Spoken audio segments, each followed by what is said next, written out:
हम सीखने जा रहे हैं CPR मतलब कार्डियो पल्मोनरी रिससिटेशन।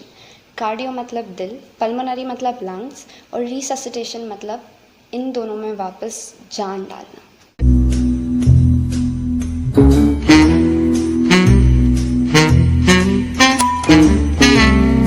CPR एक लाइफ सेविंग फर्स्ट एड है जो सबको सीखनी चाहिए और इससे आप किसी की भी जान बचा सकते हैं अगर आप चाहते हैं तो।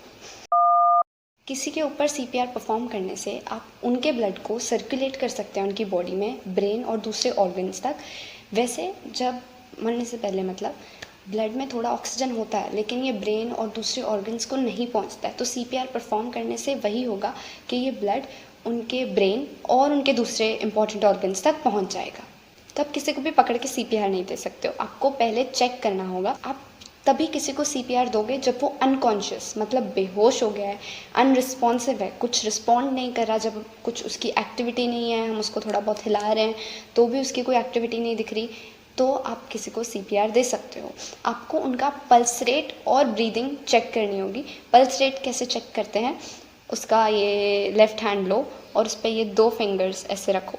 तो ये 2 उंगली रखने के बाद 15 सेकंड में आपको कितने बीट्स फील होंगे वो काउंट करो और उसको इंटू 4 कर दो। तो उससे क्या होगा, आपको पता चल जाएगा कि 1 मिनट में कितनी पल्स रेट है। अगर पल्स रेट 60 से 100 के बीच में और छोटे बच्चों के लिए 70 से 100 के बीच में है तो नॉर्मल है। फिर ब्रीदिंग चेक करो, सांस आ रही है या नहीं आ रही है। अगर सांस नॉर्मल नहीं आ रही है तो जो भी चीज़ की वजह से सांस रुक रही है उसको क्लियर करने की कोशिश करो और CPR देना शुरू कर दो। इस चीज़ का वेट मत करो कि सांस और पल्स दोनों पूरी रुक जाए फिर ही CPR देंगे।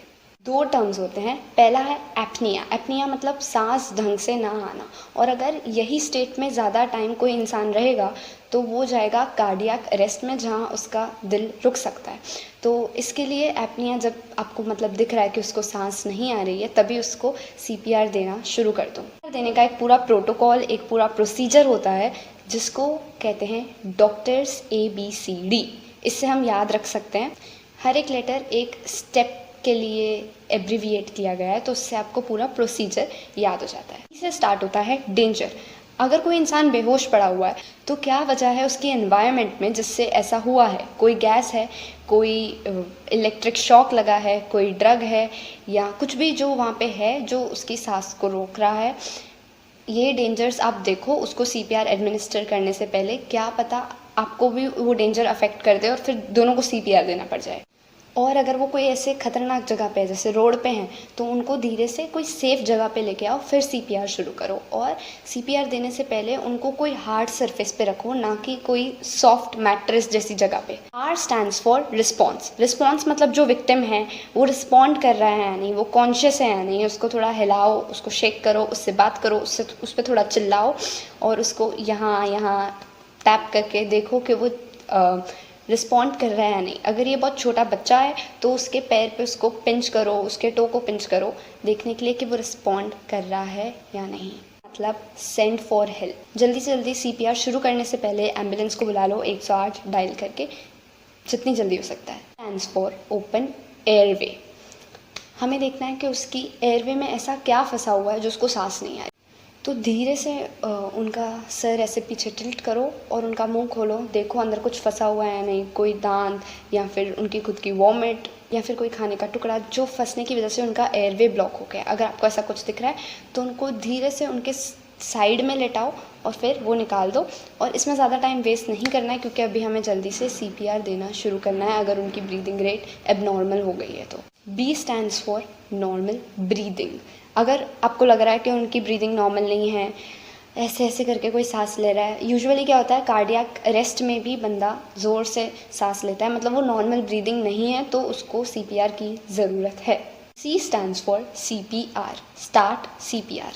वो जो मॉडल आता है जिस पे CPR सिखाते हैं वो इतने का था कि उसमें मैं असली इंसान को ही लेकर आ जाऊँ और उसको बोलूँ कि एक्टिंग कर ले तू 2 मिनट। तो इसलिए मेरे पास कोई मॉडल अभी है नहीं, तो अब देख लो मैं किस पे सिखा रही हूँ CPR देना।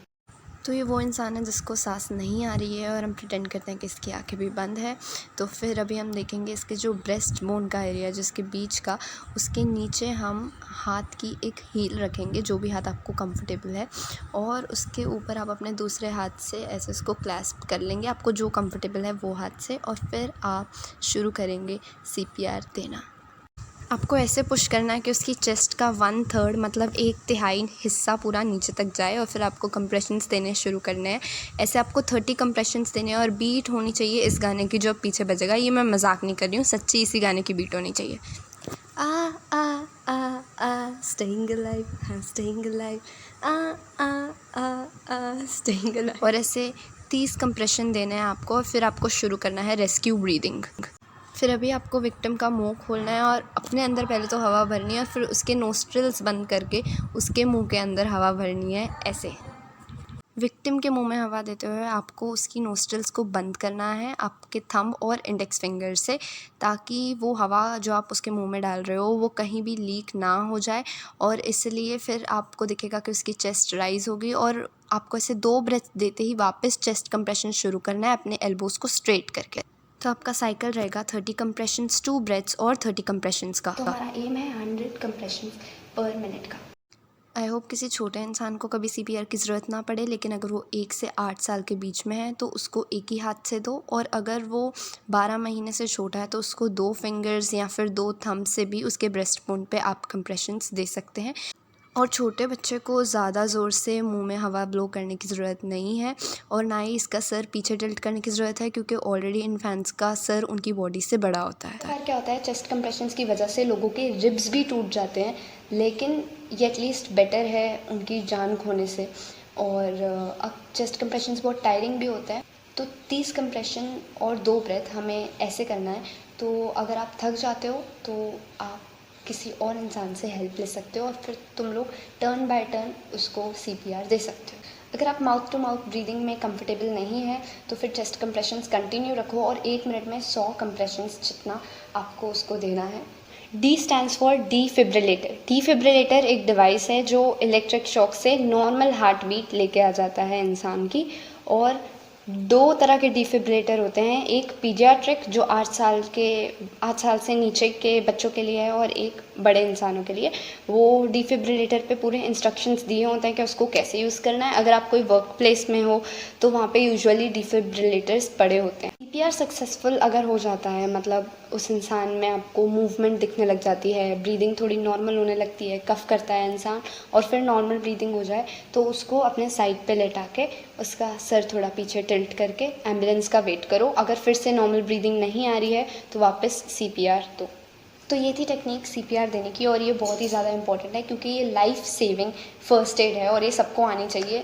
तो अगर आपको लगता है कि ये वीडियो यूज़फुल थी और इससे आपको कुछ नया सीखने को मिला, और ये दूसरे लोगों को भी जानने की ज़रूरत है, तो आप इसको शेयर करो। अच्छा लगा तो लाइक करो, कमेंट करो, और सब्सक्राइब कर दो ताकि आप और भी ऐसी न्यू वीडियोस देख सकें। Thank you so much.